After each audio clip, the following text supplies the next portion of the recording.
This will be a guide about my personal experience with Mukuro. Note, this is not a definitive or absolute guide since it can vary depending on each player. Once that is clarified, let's begin with this Mukuro guide. Mukuro is fire damage and has two forms, the normal and the Shifuru state. In the Shifuru state, every time you use a skill, your fire damage increases by 5%, up to a maximum of 20%, with a duration of 8 seconds. This part says that in the normal state, you recover a certain amount of energy using skill 1 and 2, and in the Shifuru state, every time you hit the enemy, you have a 25% chance to recover 1.5 points of energy for the awakening skill. It also has a 20% chance to lower the enemy's defense by 20%. Note that this debuff does not apply to rune bosses and hunter plan bosses.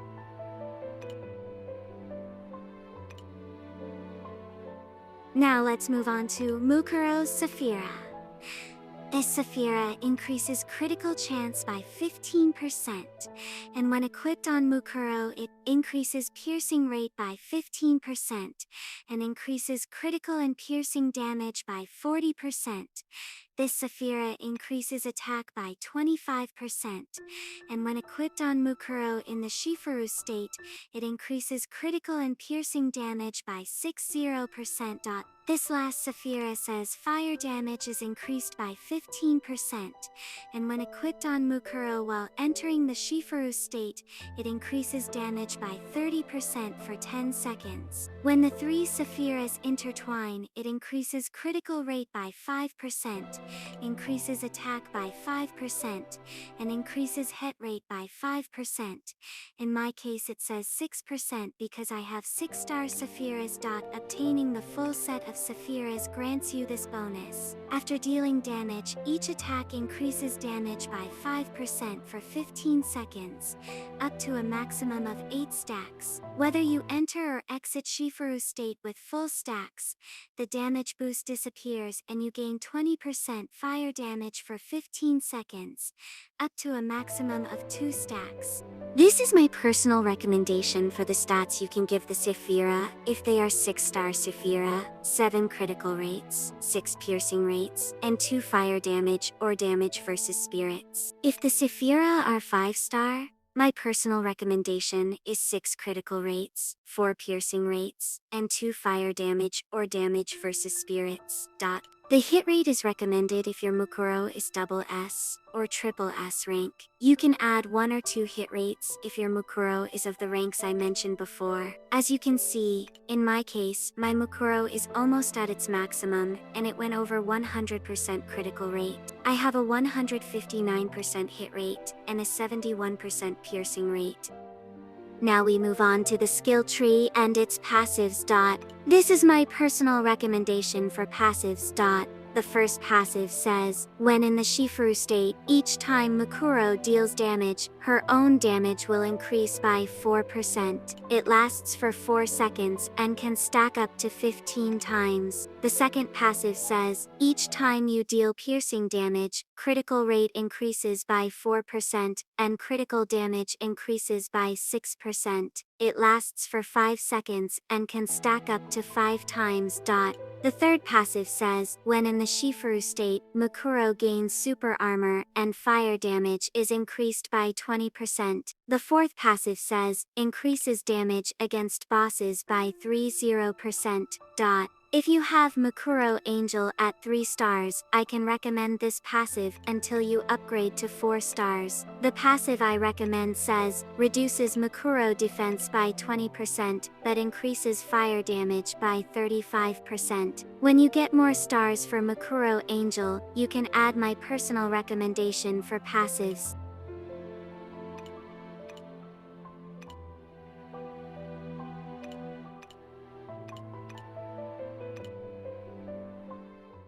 Now for the skill tree. This is my recommendation if your Mukuro is a double S rank. Remember, this Mukuro is level 90.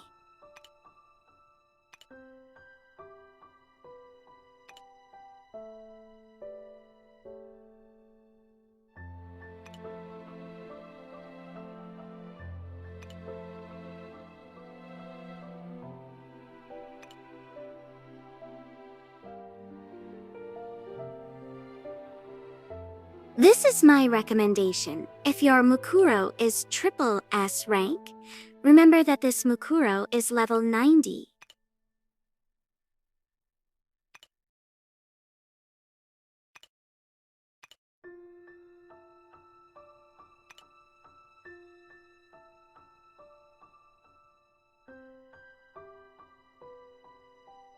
This is my recommendation if your Mukuro is rank EX without the angel break.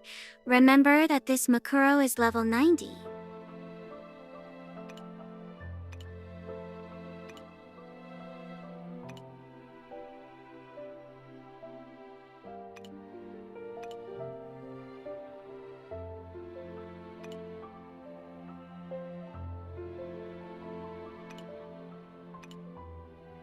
This is my recommendation if your Mukuro is rank EX or FX with Angel Break.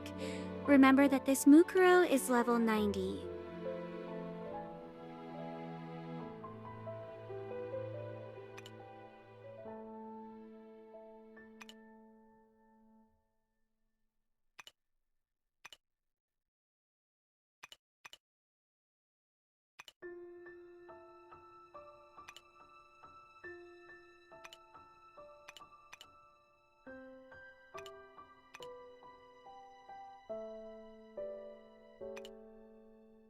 Now we will see how to play with Mukuro.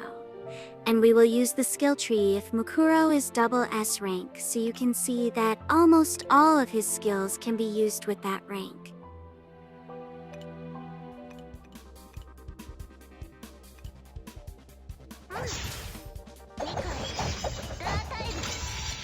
Remember not to spend more than 17 seconds in the Sephiras state as I explained in my previous video about Ability 3. If you want to know more information about that, I will leave the link to that video in the description.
This is my personal recommendation for Mukuro keepsakes.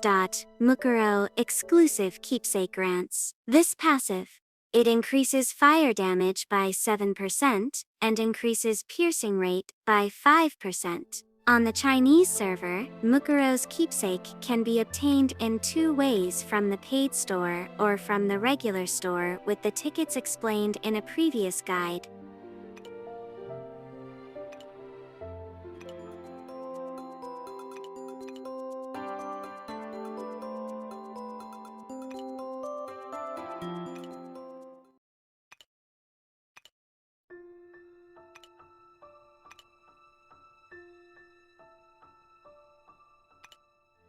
The second keepsake recommendation is the Chinese New Year keepsake, which gives this passive.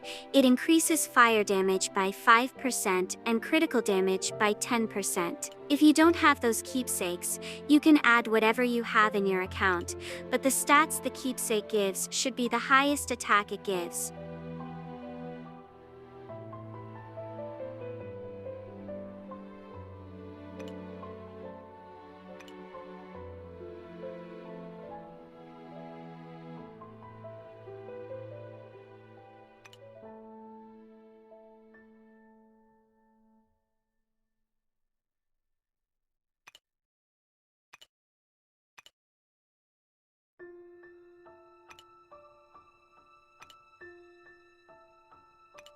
Now we move on to the gem stat. If Mukuro is rank EX or FX, the three main gems, which are the basic attack, skill 1, and skill 2, will always have a 15% critical hit rate. If your Mukuro is rank SS or triple S, and since their skill tree isn't very advanced, they can have a 10% hit rate on the first stat in the gems. If the basic attack gem is double S rank, try to get the life regeneration, and if the gem is triple S rank, you can look for either the 25% ignore defense or the 20% attack boost to said basic attack. In the skill 1 gem, as I said before, depending on your Mukuro, in the first stat of the gem, look for the 15% critical rate or the 10% hit rate. If the gem is double S, try to look for the lifesteal, and if the gem is triple S, look for either the 25% defense ignore or the 20% attack increase to said skill. In the skill 2 gem, as I said before, depending on your Mukuro in the first stat of the gem, look for the 15% critical rate or the 10% hit rate. If the gem is double S, try to look for the 25% ignore defense, and if the gem is triple S, look for the 20% attack increase to said ability. And if you want survival, like in my case, you can look for lifesteal, but that is optional. In the skill 3 gem, it is not very important since it only does damage when you enter and exit the Sephiras state, as you will see in this example.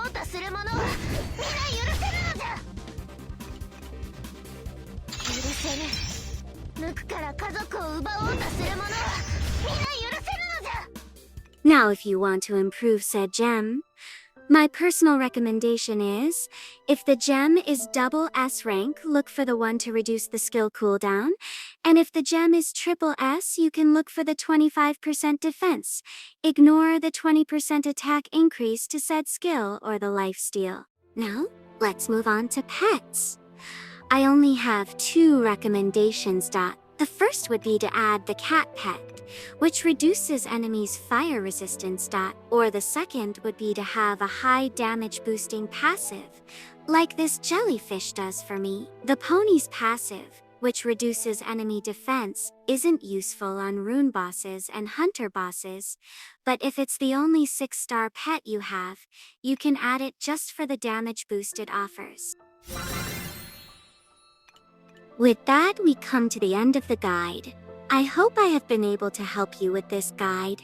All I have to say is see you next time.